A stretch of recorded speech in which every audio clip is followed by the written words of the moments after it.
Welcome back to your Quick Daily Ministry with Devin today. This is number 22. 22 days straight that we have done daily ministries, and I'm so blessed to have the opportunity to do it with you. So today, sorry for that big gasp of air. I don't know why I did that, like I wasn't breathing or something. But I'm blessed to have you here because, it was a part of the plan that you're seeing this video.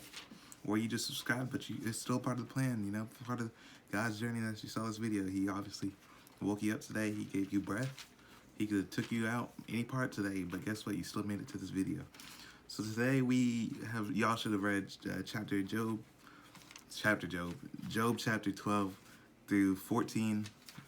And I'm gonna just do like a 5-minute video, I think, because I have a headache right now and I don't know what's going on, spiritual warfare. But yeah, so Job spoke again to his 3 friends. I did not know that. I haven't seen anything hostile so far in here, but one of the people that I was talking to said that these Job's 3 friends, they didn't like him, like they were being hostile to him. But like I didn't understand that, because you remember it says Job chapter 2, we're out of context right now. 3 of Job's friends heard the tragedy he suffered and traveled from their homes to comfort and console him. And then when they saw him, they saw Job from a distance. They scarcely recognized him, wailing loudly, and they tore their robes and threw dust into the air over their heads to show their grief. And they sat on the ground with him for 7 days and nights, and no one said a word to him, for they saw that his suffering was too great for words. So I don't understand why. Like, I don't know, my Bible might be weird. This is a super translated one, so I don't see anything hostile yet. Maybe it's going to happen within January the 23rd ministry, but who knows? So yeah, Job spoke again. We are finally in Job chapter 12 now. He said, I'm going to just go take out key parts like I did yesterday. You people really know everything, don't you? And when you die, wisdom will die with you. Yet my friends laugh at me, for I call on God and expect an answer. I'm just a blameless man, yet they laugh at me. People who are easy to mock those in trouble, they give a push to people who are stumbling, but robbers are left in peace, and those who provoke God live in safety, though God keeps them in his power. Alright? Just ask the animals, they will teach you, and ask the birds of the sky, and they will tell you.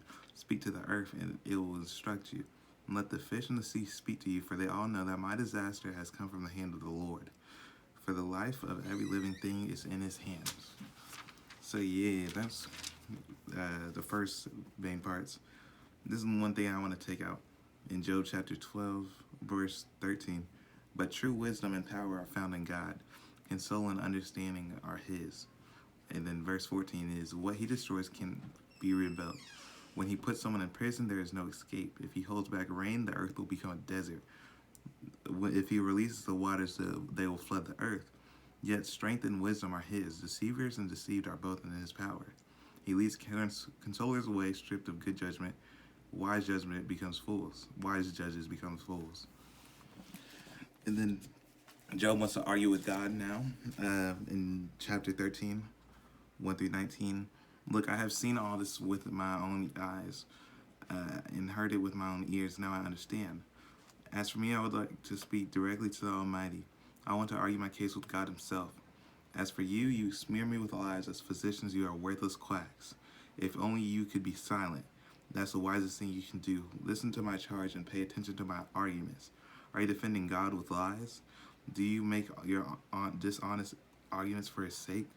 Will you slant your testimonies in his favor? Will you argue God's case for him? What will happen when he finds out what you're doing? Can you fool him as easily as he fooled people? And all this stuff. Excuse me, what the I don't know where that came from. Oh God, grant me these 2 things and then I'll be able to face you. Remove your heavy hand from me and don't terrify me with your awesome presence. Now summon me and I will answer, or let me speak to you and you reply. Tell me, what have I done wrong? Show me my rebellion and my sin. Why do you turn away from me? Why do you treat me as your enemy? Would you terrify a leaf? Yeah, would you terrify a leaf blown by the wind? Would you draw straw? You write bitter accusations against me and bring up all the sins of my youth. You put my feet in stocks. You examine all my past. You trace all my footprints and all this stuff. I waste away like a rotten wood, like a moth-eaten coat. Then they keep going. He said, you have decided the lengths of our lives. This was hard. You have decided the lengths of our lives. You know how many months we live, and we are not given any minute longer. So leave us alone and let us rest. He says that with the exclamation mark. We are like hired hands, so let us finish our work in peace. I was like, dang, Job. Even a tree has more hope. If it's cut down, it will sprout again and grow new branches. Though its the roots have grown old in the earth, its stumps decay. At the scent of water, it will bud and spread again like a new seed. But when people die, their strength is gone. They breathe at last, and then where are they? And then all this stuff. So he just goes on. Sorry for that. He just keeps going on and all this stuff about like just it gets darker and darker as he goes. But I can't wait to see Joe turn around. Like see his strength because right now that's something that we should all take away from this. Is that even though we haven't seen it yet, God works at your weakest hour. His strength is the best at your weakest hour because He can show you true joy, true love, like everything. There's every single emotion that is positive is through God. God would never forcefully bring you this stuff unless there was a great outline, a great silver lining breaking the clouds. Like whenever a storm comes and it's just terrible, and then you see a silver lining coming, seeing that the storm's about to go away.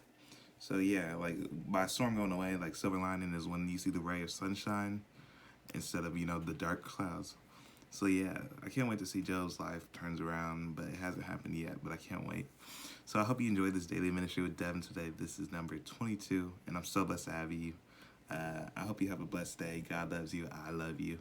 And if you ever need someone to talk to, hit me up on Instagram _.devxn_ or Snapchat DJZ-Z.